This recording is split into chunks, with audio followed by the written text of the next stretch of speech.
Investigation को political बनाने की कोशिश की, ये सरासर गलत है। जो भी जांच करने वाली संस्थाएं हैं वो सारे कानून के दायरे में काम करती हैं।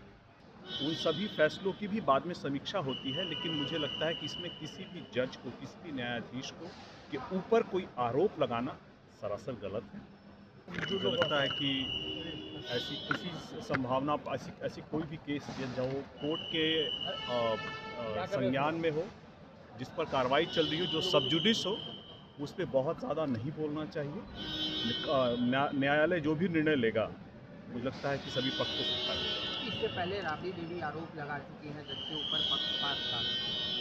अब भारतीय न्यायिक इसमें व्यवस्था में संविधान के माध्यम से जो प्रावधान किए गए हैं, कभी भी हमारे जो भी न्यायाधीश फैसला लेते हैं उन सभी फैसलों की भी बाद में समीक्षा होती है, लेकिन मुझे लगता है कि इसमें किसी भी जज को, किसी भी न्यायाधीश को के ऊपर कोई आरोप लगाना सरासर गलत है।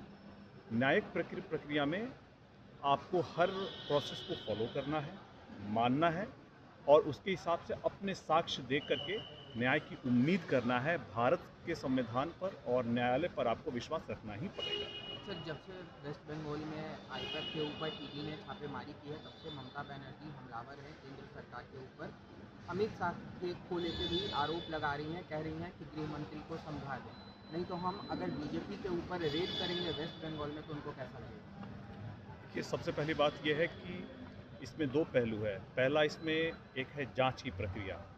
कोई भी ऐसी जांच होती है जो संविधान सम्मत हो, जो न्याय सम्मत हो, उसमें व्यवधान नहीं डालना चाहिए। और दूसरा इसका राजनीतिक पक्ष है, जहां पर उन्होंने एक इन्वेस्टिगेशन को पॉलिटिकल बनाने की कोशिश की, ये सरासर गलत है।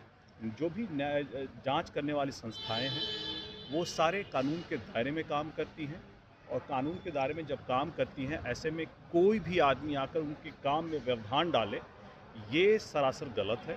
उसको अपना काम, उनको जांच एजेंसी को अपना काम करने देना चाहिए। लेकिन अगर आपको कोई आपत्ति है तो उसके लिए न्यायालय का मामला है, जहां आपको इस मुद्दे को उठाना चाहिए था। आपने जिस तरह से साक्ष्य को मिटाने की कोशिश की, आपने उनके कार्य में व्यवधान डाला, ये सरासर गलत है। सर, शर्जील इमाम ने कहा है कि दिल्ली बॉम्ब ब्लास्ट से पहले ही सीएए का प्रोटेस्ट जो है मैंने समाप्त कर दिया था। देखिए, ये मामला अभी न्यायालय के अधीन है। इस पर कोई भी टिप्पणी करना आज के दिन कहीं से भी न्यायोचित नहीं है। जमुई में सर एक पोस्टर लगाया गया था कि कई महीनों से हमारे जमुई सांसद अरुण भारती लापता है। देखिए, अब ये बात सही है, ऐसा पोस्टर लगा था, मेरे संज्ञान में भी आया था।